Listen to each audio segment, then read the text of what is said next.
Hi friends, welcome back to my channel. Friends, ನಾನು ನಿಮ್ಗೆ ಇವತ್ತು ತುಂಬಾ ಈಸಿಯಾಗಿ ಹಲಸಿನಕಾಯಿ ಚಿಪ್ಸ್ ಮಾಡೋದು ಹೇಗೆ ಅಂತ ತಿಳಿಸ್ಕೊಡ್ತಿದ್ದೇನೆ.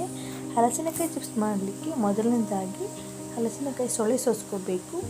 ನಂತರ ಅದನ್ನು ಚಿಕ್ಕದಾಗಿ ಕಟ್ ಮಾಡ್ಕೋಬೇಕು. ಈ ಥರ ಕಟ್ ಮಾಡ್ಕೊಂಡ ನಂತರ ಒಂದು ಬಾಣಲೆಗೆ ಎಣ್ಣೆಯನ್ನು ಹಾಕಿ ಎಣ್ಣೆ ಕಾದ ನಂತರ ಅದಕ್ಕೆ ಕಟ್ ಮಾಡ್ಕೊಂಡಿರುವಂಥ ಹಲಸಿನಕಾಯಿಯನ್ನು ಆ್ಯಡ್ ಮಾಡ್ಕೋಬೇಕು. ನಂತರ ಲೈಟಾಗಿ ಫ್ರೈ ಮಾಡ್ಕೋಬೇಕು. ನೋಡಿ, ಹಲಸಿನಕಾಯಿ ಚಿಪ್ಸ್ ಮಾಡುವಾಗ ಫ್ರೈ ಮಾಡುವಾಗಲೇ ಉಪ್ಪನ್ನು ನೀರು ಮಾಡಿ ಸಹ ಹಾಕ್ತಾರೆ, ಬಟ್ ನಾನು ಆ ಮೆಥಡಲ್ಲಿ ಇಲ್ಲಿ ಮಾಡ್ತಾಯಿಲ್ಲ. ನೋಡಿ, ಚಿಪ್ಸ್ ಹೇಗೆ ಗರಿ ಗರಿಯಾಗಿದೆ ನೋಡಿ.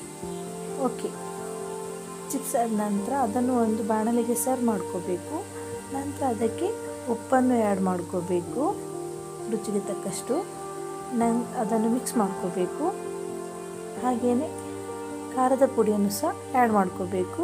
ಖಾರದ ಪುಡಿ ಆಪ್ಷನ್, ಬೇಕಿದ್ದರೆ ಆ್ಯಡ್ ಮಾಡ್ಕೊಳ್ಳಿ, ಇಲ್ಲಾಂದರೆ ಸ್ಕಿಪ್ ಮಾಡ್ಬೋದು.